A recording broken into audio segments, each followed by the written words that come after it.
Student Spotlight is brought to you by Sprouts Farmers Market, open 7 days a week. Visit your neighborhood Sprouts for good-for-you groceries and great prices on the freshest produce. USC women's volleyball is home this weekend, so bookend matches around the big football game.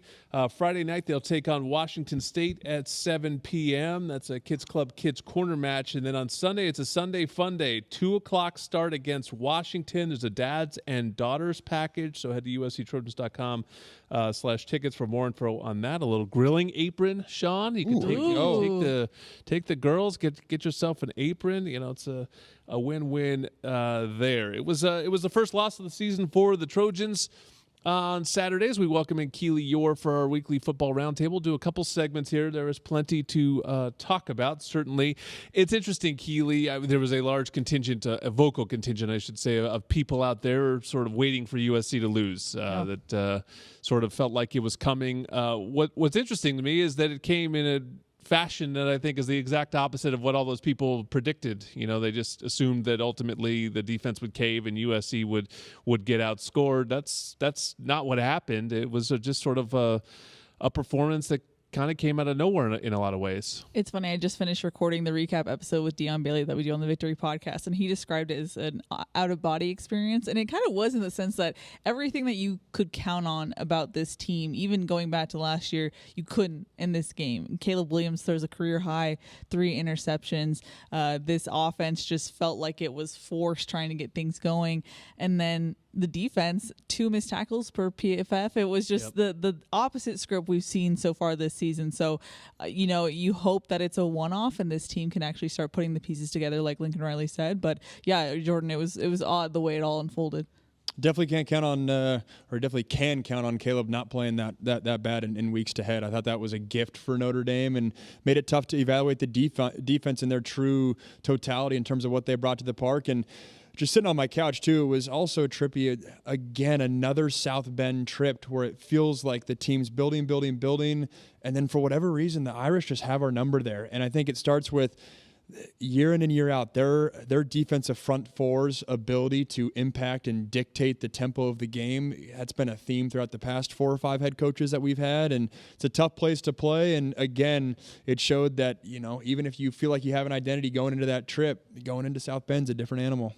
Yeah, we kind of pointed at this game, right, as kind of a barometer of what this team would be. The first, 6 games, kind of a ramp up into getting right into this game. And if it was a test, I think the team failed. They just didn't come out. And I think really offensively, the last couple of weeks, it's been a struggle. And I think you're sensing that from Caleb. I think it's frustration in his part. He had a bad game, and I'm sure he'll admit that. But just seems frustrated back there. And when I watch the film, like I said, it's little pieces. It's the consistency of everyone playing. And Max, when you're on good offenses, everyone's doing their job, everyone's getting it right, and the ball's moving up and down the field, and it feels good. But then you're having a holding penalty, or you're starting 1st and 20, and you or somebody on the backside's not blocking somebody on 4th down, and you lose the thing, or someone drops the pass. It's just little things that are, I think, just building on frustration. And then that's why I see Caleb trying to press. He's pressing. Yeah. I need to make a play. I need to get this thing going. And unfortunately, it just didn't go his way on Saturday, and that's why I think you had those turnovers and it kind of fell apart there.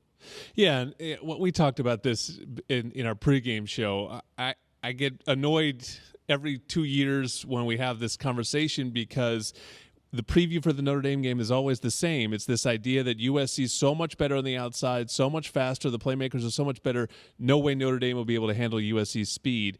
They handle it because they make the game super physical. And even at the start of the game, Notre Dame got a bunch of penalties. But you know what? Eventually they sort of stopped calling penalties like that. Yep. And the physical nature can just wear you down. And ultimately that's where the game comes down to, the line of scrimmage. And the receivers weren't just running wide open. There was almost no one open all day. I was curious, Max, what you saw on the outside when looking at the tape. Was there separation and things were just missed? Or, ultimately does that Notre Dame secondary, maybe deserve a little bit more respect than treating them like they're just sort of a plodding unit that can't keep up with us? Yeah, to my prior point, I think it's a simple math problem. I mean, Notre Dame's able to have one more defender back there and impact the game versus other other Pac-12 teams, you have to rush 5 guys if you're going to impact Caleb and his legs. That's why Caleb's made it a patented throw of his, of just dropping back, running around in the backfield, and then he's able to find someone downfield. He's not able to do that versus Notre Dame because I felt like their defensive line, again, another year, and I don't know the NFL guys they have on that defensive line, but we all know how NFL worthy their prior defensive lines were. I felt like they were able to impact the game, and it becomes just a numbers thing on the back end where those windows are a little bit tighter. And I agree with what Sean said. I think those interceptions, especially the second and the third one, are not a byproduct of that one quarter. It's a byproduct of how this season has gone, where it's felt like Caleb needs to be Superman and Caleb needs to be perfect for this team to blow teams out and to win games. And he obviously wasn't perfect after that first interception. And I think that snowball effect of him pressing was a big reason why. Yeah, so sometimes a punt in other leagues is a good play. You know, in the NFL, it's a good play oftentimes. In sort of Midwest football, it can be a good play. In our league, it's not really. You know, Oregon and Washington, you know, we watched that before. Those guys didn't want to punt. They didn't even want to kick field goals because they were so scared that you're just going to give the ball back and they're going quickly down the field. And sometimes it can feel that way in our league. And I think it takes some time to adjust that those sort of desperation interceptions that the coach was talking about, those were like in a 10-3 game. You know, the USC was right there. And so, you know, you throw the ball away. It can be frustrating when you need to score 45 points to win a game, but that game just maybe took them a little while to adjust to the fact that it was not a Pac-12 game. That game just felt different very quickly. Yeah.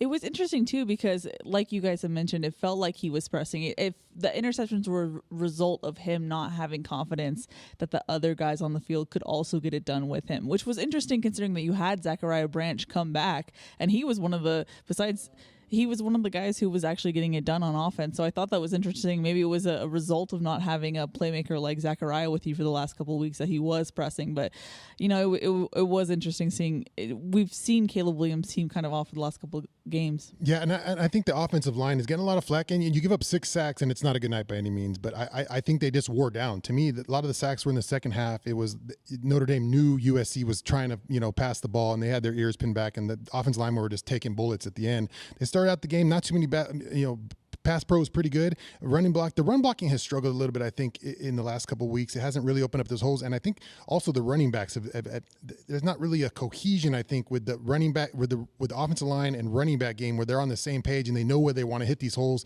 because they seem a little bit off in that aspect, just finding where exactly they want to attack on those defense. Yeah, it's interesting. You watch football on Sunday, and Jordan Addison scores a touchdown every week. But then I watch us on Saturdays, and I sort of see that the interior offensive line and run game is just not popping the way it was last year. And I wonder, you know, who do you think this offense misses more, Andrew Voorhees or Jordan Addison? Both I think have been very difficult to replace.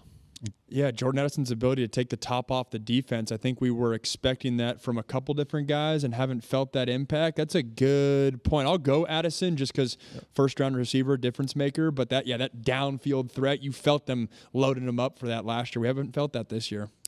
I think it was something that we had previewed coming into the season. How is this offensive line going to gel? Because you lose so much experience, and I don't think we fully saw the impact of that lack of chemistry or experience until this game. And so that's something where I've been looking for, but then it really popped its head there. So I think Voorhees would be my answer. Maybe throw a Nealon in there as well. Yeah, we talked about him too on the show, and I think you particularly see it sometimes on the road because you need to be so much more together on the road as an offensive line when you're dealing with the crowd noise and all the other stuff that comes into it. Want the inside scoop on this game and all things Trojans? Be sure to sign up for the 3 Torches presented by Smart & Final. It's a free newsletter that'll hit your email inbox 3 times a week with game info, player insights, and more. Go to usctrojans.com/3torches and sign up. All right, we come back. We're going to preview this huge game against Utah. We've been waiting a year for this one, an opportunity for redemption for the Trojans. We'll talk about it next on Trojans Live. Monster Energy, the official energy drink of USC, unleashed the beast. Fight on, Trojans, and fly on with ONT. Ontario International Airport is a proud sponsor of our USC Trojans. Visit SoCalSoEasy.com to book your journey through ONT today.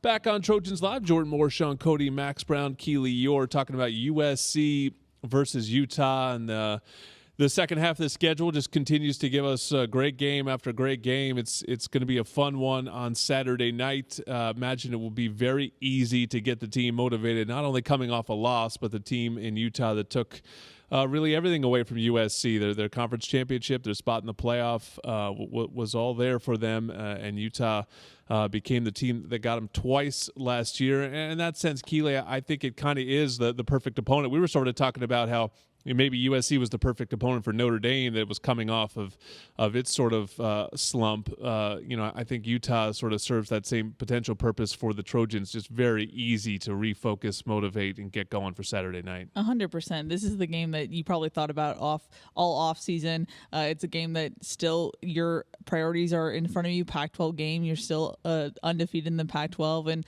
for Caleb in particular, I always think that it was Caleb's hamstring that took him out of the Pac-12 championship game. It wasn't Utah. And I know that will probably get some flack there, but I don't know why there's flack. I see this all over X. It's this idea that Utah was the one that shut Caleb down last year is absurd. He was lights out in the game in Salt Lake, and he was completely dominant for a half in the Pac-12 championship game. And then something physically happened that allowed him not to be able to move, and he struggled a little bit, or really the offense did. It's a pretty bizarre take to be like, oh, they solved him. Yeah. You take the heat. Sorry, Jordan, I'll just yell. Please jump in. It's at More Sports on Twitter. Come on in. I'll be happy to talk to you about that. It's very easy. I could just post his stats from last year. They were phenomenal for 3 halves. Yeah, so I think for him, that's the chip on the shoulder is I can do this again. I can do it for a 3rd game in a row, and I'm healthy, and I'm coming off of one of my worst performances. What better opponent to do it than Utah? I feel like, Caleb's a gamer, and this is going to be, if we're going to see a bounce back, this is going to be the game. He'll have that edge for sure. I mean, this is a Utah defense. I alluded to it in my question to Lincoln, but they're flirting with some historical numbers under Kyle Whittingham, what this defense is doing. The offense is terrible, and the defense is lights out, and they're single-handedly winning them games, which is impressive. They only have 1 loss, but there's a reason that we're almost favored by a touchdown, and Utah's ranked higher than us. I know it's a home game, but it just speaks to we'll see if Cam Rising's playing. That still remains the buzz in Salt Lake radio. I don't think he's going to play just based off my read of private doctors and all that, but this is a game to get right. Something to note, Cole Bishop, their star safety, had a controversial targeting call in the second half, so he'll miss the first half, which I know they're all pissed about, but it's a Utah team, classic Kyle Whittingham. They've been decimated by injuries. It's been next man up, and they've been lights out defensively. Yeah, I think we're going to figure out about USC. This is, coming off a loss. It's always the first team's test. This team, Lincoln Riley has always found a way to get his teams ready after a loss, but every year is different. And this year, this team has to figure out how they bounce back. Are they going to be the teams that bounce back and get it right this week? Are they going to jump back on it? Let's get to work and try to figure things out. Or you can go the other way too. So we're going to figure out this team this week. Are they going to try to get things corrected that they want and get back in a revenge game against Utah? Or are they going to try to, or they can take that other route as well. So we're going to find out about this team a lot. And Utah, to Max's point about the way their season's gone, they need turnovers in this game. They'll actually look at the Notre Dame game as exactly what they want to do to USC, which is turn them over, score when you get short fields. Utah's this streak of getting pick sixes. If you watch their game against UCLA, which I think the final score was 14-7, is that right? Was that game? Mm-hmm. We watched that in a hotel before a game. They opened the game with a pick six. They were happy to punt the rest of the game. And that's, pretty much what Notre Dame's strategy was on Saturday night was we're going to put you in a really long field. If you get over aggressive and make the mistake, we'll take advantage. Otherwise, we'll just keep pushing you, not putting you in short fields. And so it does feel like a massive field position game for the Trojans. Utah wants to make this game grimy and close and low scoring, and their 3 conference wins, 2 were against brand new quarterbacks in Dante Moore and Fernando Mendoza at Cal. They took advantage of them exactly like they should. And then DJ Uyunglele, he's been playing really well the past couple of games. 3 games ago, he did not. He had that, to your point, an interception that came out of nowhere that kept Utah in that game in the second half. So playing clean football, but this is a matchup, if I'm Caleb, they have not seen a quarterback even remotely close to Caleb, where I think it's going to put pressure on this Utah defense that they haven't seen this season. Yeah, and a great game to be at home, too. Usually this one kind of falls on the whoever's at home wins this one, so good thing the Trojans will come back home. And fast starts, too. We talked about it. I thought they needed one against Notre Dame. Lincoln Riley's team's sort of known for getting out early. He takes the ball. He likes to play from in front. We talked about some issues holding leads a couple times, against Utah last year. But last couple of weeks playing from behind, it all of a sudden made it look a little bit harder, and it just felt like the Trojans were playing uphill all last week. Yeah. And Max, I'm going to your knowledge here. Deion said that Utah's defense was similar to Notre Dame's. Is that correct? I think in terms of identity, yeah, like priding themselves on their front four, their front sevens, active linebackers. I think the level up that Utah's taken since Dion and myself have been here is their secondary. They got some good players there. So They're putting guys in the league. Putting guys in the secondary league for a and- little while now. yeah, don't sleep. Their captain Cole Bishop, their safety, kind of they're all everything guy out the first half. Not And it's insignificant. such a weird vibe when you have to sort of come in to start a second half. We've seen that, that guy that Yeah. he disappears and tries to go through a warm up in the locker room and that whole area. It's a very difficult on the players to do a half game suspension. That's something that doesn't really exist, I don't think, in any other sport other than college football. Trojans Live is sponsored by Pechanga Resort Casino, proud partner of USC football. Our over-under is next. You're listening to Trojans Live. One final segment of Trojans Live on a Monday night. Man, we are in the heart of this season, coming off Notre Dame, going into Utah. I remember when the schedule dropped, this was the first thing I noticed was a back-to-back that is this physical. It'll be a difficult test for the Trojans. Jordan Moore, Sean Cody, Max Brown, Keely Yorpin. Our pleasure hanging with you tonight. Our over-under is presented by Pechanga Resort Casino, proud partner of USC Athletics. All right, guys, just looking at the way things are laying out in the conferences, that's really where now USC switches its attention. Not that the playoff chances have disappeared by any means, but the real positive is that you're still sitting as one of the two unbeaten teams in the conference with Washington. Over under 1.5 conference losses to make the Pac-12 championship game. So will there be a 2-loss team in the Pac-12 championship game? 2 conference losses, just to clarify. I feel like we've been asked this before. I think I asked a version of it. I think I asked if a team will go undefeated this year in the Pac-12, which no one ever has. Okay. So this is a question, to the Trojans or Washington or Oregon. Can you lose 2 and still make it? That's tough. Oregon State's the big kicker because I feel like Husky fans, Duck fans, and Trojan fans are not counting Oregon State in their loss column, but Oregon State's a top 15 team, so don't sleep on the Beavs. They finish Washington, Oregon. Yeah. Last 2 Wow. games that Oregon State does. Yikes. And they still have Arizona sitting there, which Max Brown just collecting his Arizona money. Yeah, no, seriously. And I misspoke. Yeah, Utah fans because Utah's still obviously in the conference Yep, they only have championship. one. I'm going under. I think when it's all said and done, the 2 teams that find themselves in that championship game will not have more than 1.5 losses. He's the Pac-12 guru, so I'm just going to take what he said, under. Nah, I'm with Max. Under. Let's go. Squad effort. What do you got, Jordan? Squad effort. Well, it's interesting. I mean, I think it's probably over. I think there's more cannibalization to come. I think there's tiebreakers to come, and it'll be interesting to see how those tiebreakers shake out, even in a 1-loss world. Imagine a world in which, USC goes on, beats Utah. Let's say they hold serve at home against Washington. That's Washington's 1 conference loss. Oregon already has 1. USC loses at Oregon. Imagine that, and you get 3 1-loss teams. Like that's Pac-12 football for you. And so I just think it ultimately comes down to tiebreakers. But that's even what the scenario I just presented. That's too clean. Yeah. It So then just if feels like there's more cannibalization to come. If a 2-loss team wins it all, then there's no There's no Pac-12. playoff. There's no Pac-12 playoff. Right, which is exactly what happened last year when Utah beat USC. I don't And think that's what you're pulling for, Jordan? Come on. I'm not pulling. No. Let's be clear on that. Not pulling for that scenario, but that's what happens, and it's it would be disappointing certainly to have the league not represented in the playoff. But you just saw it. You see with that incredible Washington-Oregon game. Not a lot to separate those teams. If they play again in Vegas, or if they were to play all of a sudden in Oregon, the results could change very quickly. So we'll see how it goes. Thank you to everyone for listening tonight. Ben Conroy counting us down, always in our head, doing a great job. Drew DeHart, Rick Cutler, thanks to Herman back at the studio. Big week ahead. USC versus Utah Saturday night, 5:00. We'll see you at 3 for the Trojan Tailgate Show. Fight on.